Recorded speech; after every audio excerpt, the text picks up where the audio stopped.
चंद्रदेव को लिखे गए। अब हम कहानी पर आते हैं अपनी, चंद्रदेव से मेरी बातें। इस कहानी में देखते हैं कि चंद्रदेव को लिखे गए पत्र के रूप में कहानी लिखी गई है। लॉर्ड कर्जन पर व्यंग्य है, ये हम पीछे पढ़कर आ चुके हैं। इसमें पात्र कौन कौन है? लेखक है और चंद्रदेव हैं। भगवान चंद्रदेव, आपके कमलवत कोमल चरणों में इस दासी का अनेक बार प्रणाम। आज मैं आपसे 2-4 बातें करने की इच्छा रखती हूँ। कितनी बातें? 2-4 बातें। और कितनी बार प्रणाम? अनेक बार। क्या मेरे प्रश्नों का उत्तर आप प्रदान करेंगे?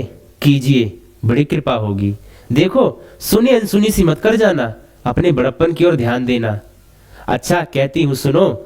मैं सुनती हूँ आप इस आकाश मंडल में चिरकाल से वास करते हैं। कब से? चिरकाल से, अनंत काल से, पता नहीं कब से। क्या यह बात सत्य है? यदि सत्य है तो मैं अनुमान करती हूँ कि सृष्टि के साथ ही अवश्य आपकी भी सृष्टि हुई होगी। तब तो आप ढेर दिन के पुराने बूढ़े कहे जा सकते हैं। कितने दिन के? ढेर दिन के, बहुत दिनों के पुराने बूढ़े कहे जा सकते हैं।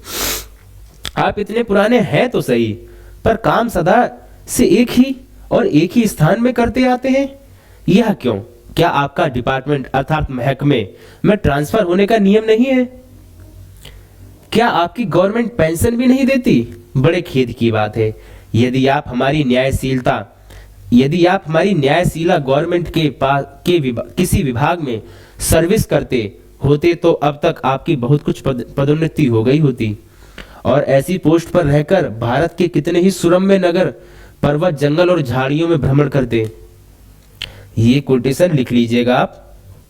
कई बार क्या होता है, ये कोटेशन जो कि त्यों उठाकर दे दी जाती है, पूछ लिया जाता है कि यह किस कहानी से आई है। इस कहानी में हम देखते चलेंगे, जो जो चीजें अंडरलाइन है या जो जो मैं हाईलाइट करता हूं उन्हें लिख लीजिएगा, कहीं नोट कर लीजिए, क्योंकि पूछ लेता है कई बार कि इसमें कौन कौन से स्थान आए हैं, चंद्रदेव के लिए क्या क्या उपमाएं दी गई हैं, या इसमें किन किन चीजों का नाम आया है, किन किन चीजों का वर्णन है। कई बार कहानी में ऐसा पूछ लिया जाता है। अंत में इस वृद्ध अवस्था में पेंशन प्राप्त कर काशी ऐसे पुनीत और शांति धाम में बैठकर हरि नाम स्मरण करके अपना परलोक बनाते। यह बड़ी भारी भूल हुई। भगवान चंद्रदेव, क्षमा कीजिए, क्षमा कीजिए। आप तो अमर है, आपको मृत्यु कहाँ, तब परलोक बनाना कैसा? ओहो, देवता भी अपनी जाति के कैसे पक्षपाती होते हैं। देखो ना, चंद्रदेव को अमृत देकर उन्होंने अमर कर दिया। तब यदि मनुष्य होकर अंग्रेज अपने जाति वालों को पक्षपात करें तो आश्चर्य है क्या है। देखो, व्यंग कर रही है वंग महिला। किस पर व्यंग कर रही है? अंग्रेजों पर। अच्छा, यदि आपको अंग्रेज जाति की सेवा करना स्वीकार हो तो एक एप्लीकेशन हमारे आधुनिक भारत प्रभु लॉर्ड कजइन के पास भेज देवे। किसके पास? आधुनिक भारत के प्रभु कौन है? लॉर्ड कजइन के पास भेज देवे। लॉर्ड कजइन अर्थात लॉर्ड कर्जन। आशा है कि वे आपको आदर पूर्वक अवश्य आहन करेंगे, आपको बुला लेंगे, क्योंकि आप अधम भारतवासियों के भांति कृष्णांग तो है नहीं। कृष्णांग अर्थात काले, कृष्ण के रूप की तरह काले तो है नहीं, तो है ही नहीं कि वे जो आपको अच्छी नौकरी देने में उनकी गौरांग जाति कुपित हो। गौरांग अर्थात गोरे लोग। और फिर आप तो एक सुयोग्य, कार्यदक्ष, परिश्रमी, बहुदर्शी, कुशल और सरल स्वभाव महात्मा है। चंद्रदेव कैसे हैं? सुयोग्य, कार्यदक्ष, परिश्रमी, बहुदर्शी, कार्यकुशल और सरल स्वभाव। ये नोट कर लीजिएगा। कौन है ये? चंद्रदेव। पूछ लेता है ये कथन किसके लिए आया है? चंद्रदेव के लिए।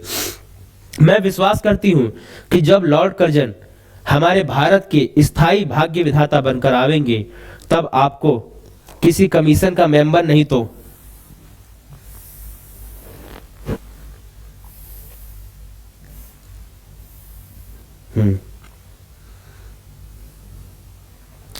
क्या है?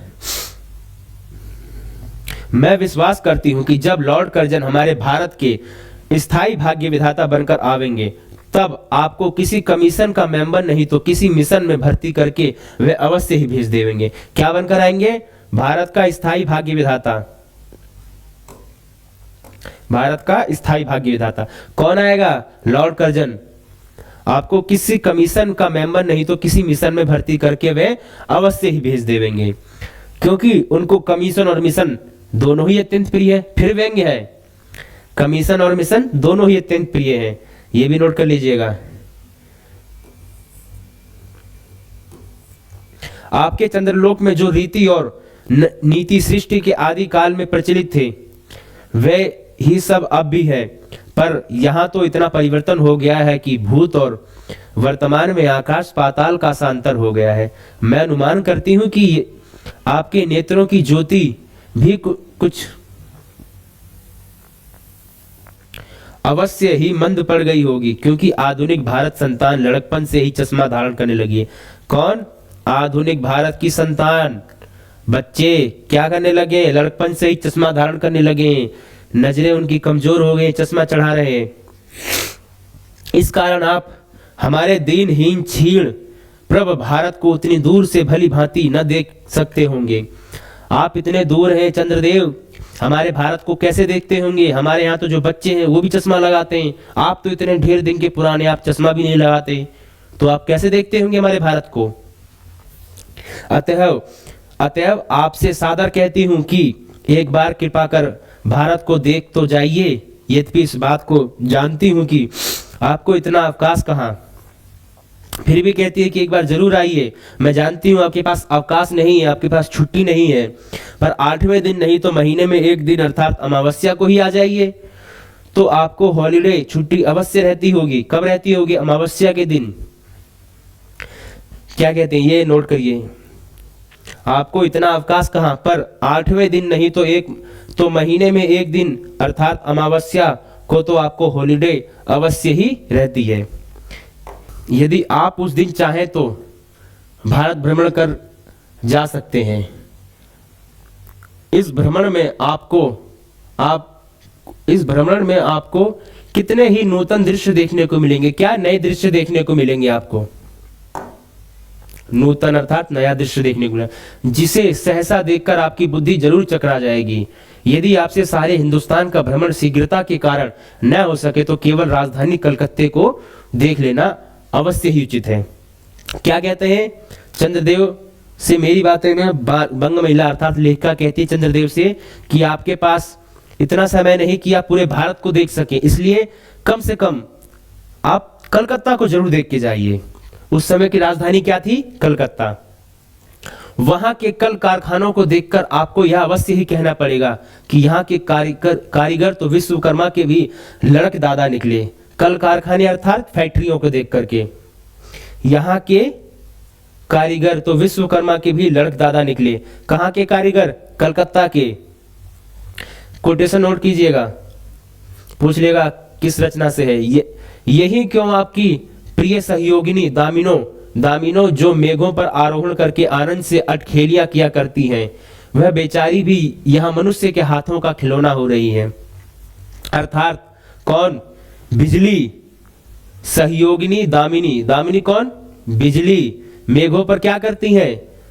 आरोहण कर आनंद से अटखेलियां किया करती हैं, वह बेचारी भी यहाँ मनुष्य के हाथों का क्या हो गई है? खिलौना।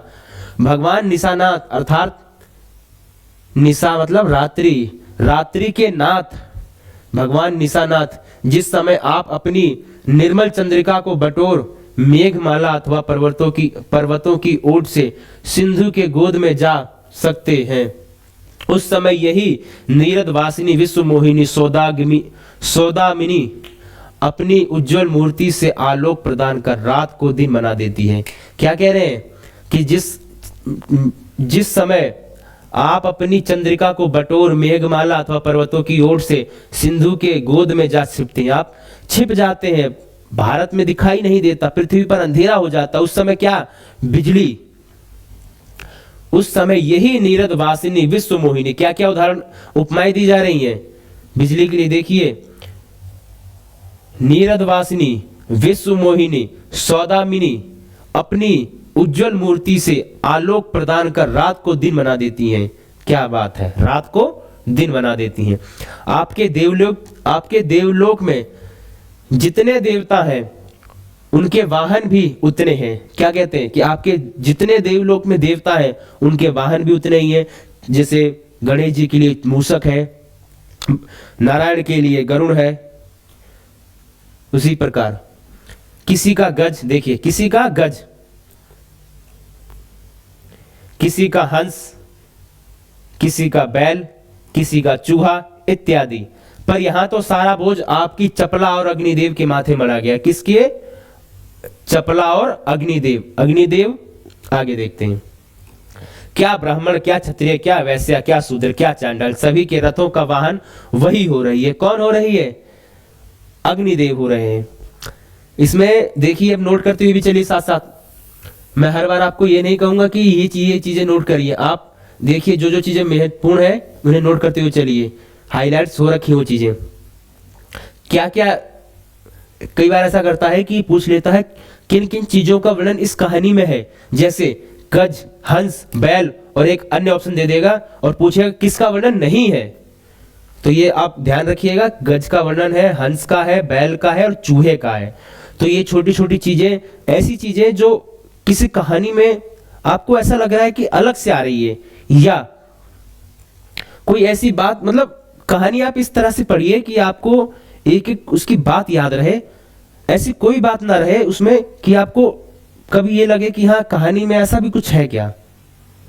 ठीक है, किसका किसका वर्णन है? ब्राह्मण, क्षत्रिय, वैश्य, शूद्र और चांडाल, 5 का वर्णन है इसमें। ठीक है, सभी के रथों का वाहन वही हो रही है। कौन? अग्निदेव हो रहे हैं। हमारे श्वेतांग महाप्रभु गण को, श्वेतांग महाप्रभु कौन? गण अर्थात अंग्रेज, जहां पर कुछ कठिनाई का सामना आ पड़ा, झट उन्होंने इलेक्ट्रिसिटी, बिजली को ला पड़का। क्या कहते हैं? लेखिका कहती है कि हमारे जो श्वेतांग महाप्रभु हैं यानी अंग्रेज हैं, उन्हें जहां कहीं दिक्कत लगी उन्होंने किसको लिया, लाके पटक दिया? इलेक्ट्रिसिटी अर्थात बिजली को। बस कठिन से कठिन कार्य सहज में संपादन कर लेते हैं, फिर क्या कठिन से कठिन काम आसान हो जाता है।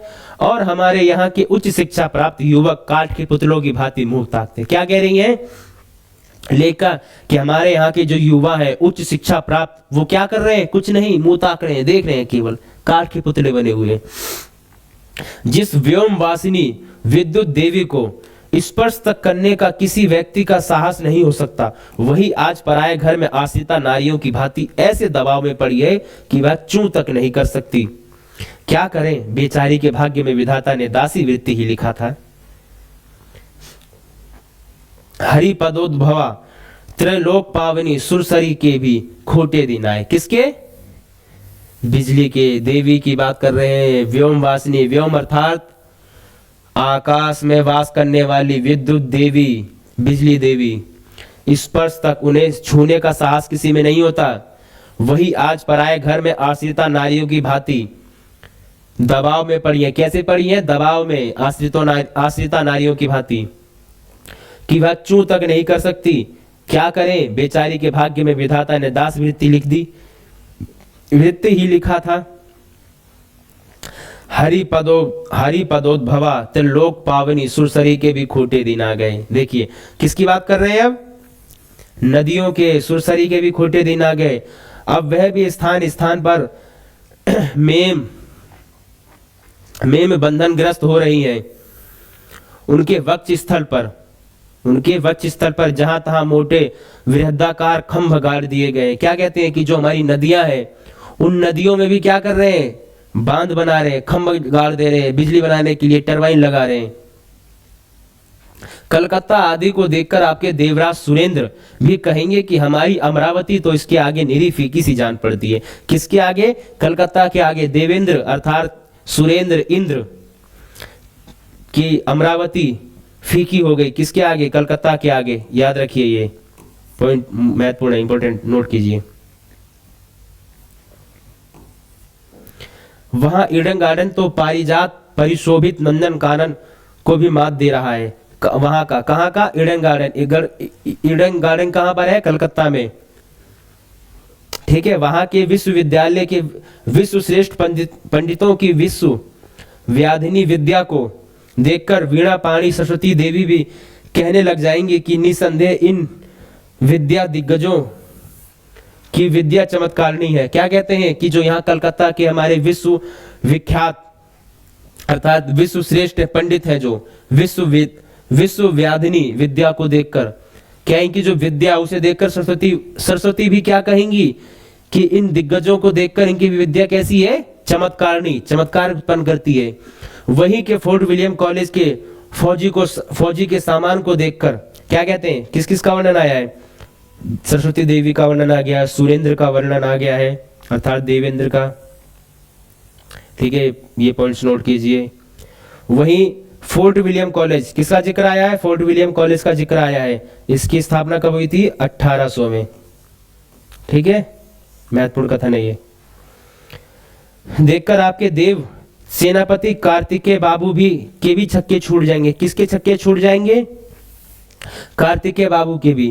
कार्तिकेय बाबू सेनापति हैं देवताओं के, क्योंकि देव सेनापति महाशय देखने में खास बंगाली बाबू से जचते हैं और उनका वाहन भी एक सुंदर मयूर है। सुंदर मयूर किसका वाहन है, कार्तिकेय बाबू का। याद रखिए यहां पर किसका वर्णन याद है, गज, हंस, बैल, चूहा और मयूर। सारी चीजें नोट करते हुए चलिए कहानी में। ठीक है, आगे बस इससे उनके वीरत्व का भी परिचय खूब मिलता है। वहां के मिंट टकसाल को देखकर सिंधु तनया आपकी प्रिय सहोदरा कमला देवी और कुबेर भी अचकचा जाएंगे।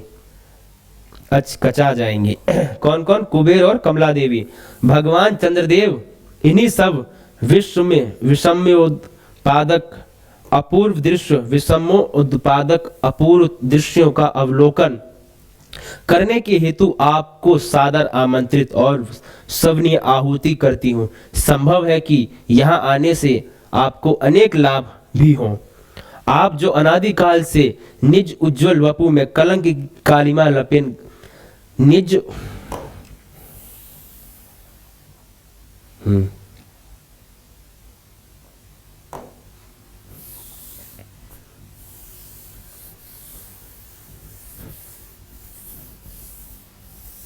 क्या कहती हैं कि आप जो अनादिकाल से निज उज्जवल वपु में कलंकी की कालिमा लेपन करके कलंकी, शशांक, शशधर, ससलांछन आदि उपाधि मालाओं से भूषित हो रहे हैं। चंद्रदेव की कालिमा के लिए क्या क्या उपमाएं दी गई हैं उनके चेहरे के लिए। देखिए, उज्जवल वपु में, उज्जवल वपु अर्थात उज्जवल, सफेद, ब्राइट में कलंक की कालिमा लेपन, कलंक लगाया आपको करके कलंकी अर्थात काला, शशांक, शशधर, शशलांछन आदि उपाधि मालाओं से भूषित हो रहे। सिंधु तनय में होने पर भी जिस कालिमा को आप आज तक नहीं धो सके, अर्थात सिंधु तनय नदी पानी जल आपके पास होने के बाद भी आप जिसे नहीं धो सके, वही आजन्म कलंक शायद यहाँ के विज्ञानविद पंडितों की चेष्टा से छूट जाए। क्या कहते हैं, लेखिका कहती है कि आप जिस कालिमा को अपनी नहीं मिटा पाए, चेहरे के कलंक, आप अपने चेहरे के काले रंग को नहीं मिटा पाए, शायद वो यहाँ की विद्वानविदों से छूट जाए, इनके साइंस विज्ञान को देख करके। जब बंबई में स्वर्गीय महारानी विक्टोरिया देवी की प्रतिमूर्ति से काला दाग छुड़ाने में प्रोफेसर गज्जर महाशय फलीभूत हुए। ये इंपॉर्टेंट है।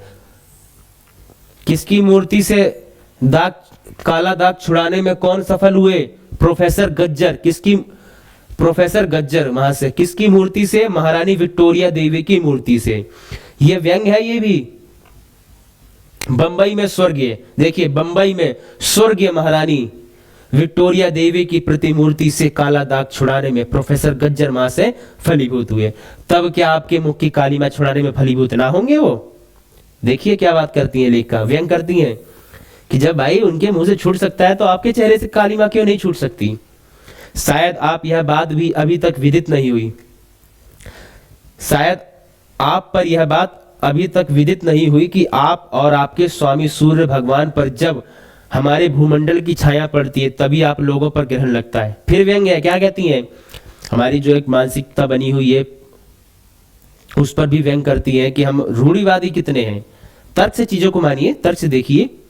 ये क्या कहती है कि आप, ये जो हमारी एक अवधारणा बनी पड़ी है कि ग्रहण, उस पर चंद्रमा पर ग्रहण लगता है। भगवान राहु और केतु ने वो किया था कि असुरों ने असुर राहु और केतु ने चंद्रदेव को ग्रहण वो कर लिया था, उन पर ग्रहण लगा दिया था, उसी लिए चंद्र ग्रहण और सूर्य ग्रहण लगता है। पर आपका तो अब तक वही पुराना विश्वास बना हुआ है। देखिए वही पुराना विश्वास बना हुआ है कि जब कुटिल ग्रह राहु आपको निकल जाता है तभी ग्रहण होता है। कौन? राहु का भी वर्णन आया है इसमें।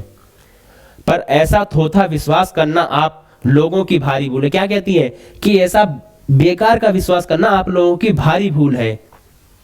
अतः है देव, मैं विनय करती हूं कि अब आप अपने हृदय से इस भ्रम को जड़ से उखाड़ फेंके।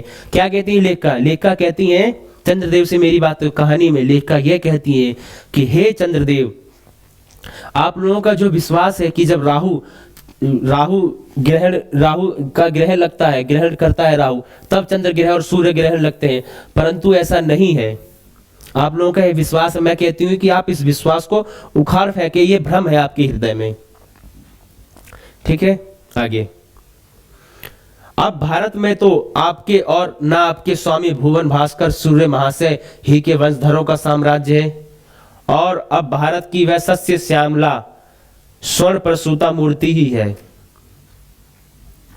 अब तो आप लोगों के अज्ञात एक अन्य द्वीपवासी परम शक्तिमान गौरांग महाप्रभु इस सुविशाल भारत वर्ष का राज्य वैभव भोग रहे हैं। क्या कहती हैं पिछले वो क्या कहती हैं, पिछली स्लाइड में उन्होंने ये कहा है कि आपका जो राहु वाला विश्वास है वो थोता है, उसको अपने हृदय से निकाल दीजिए।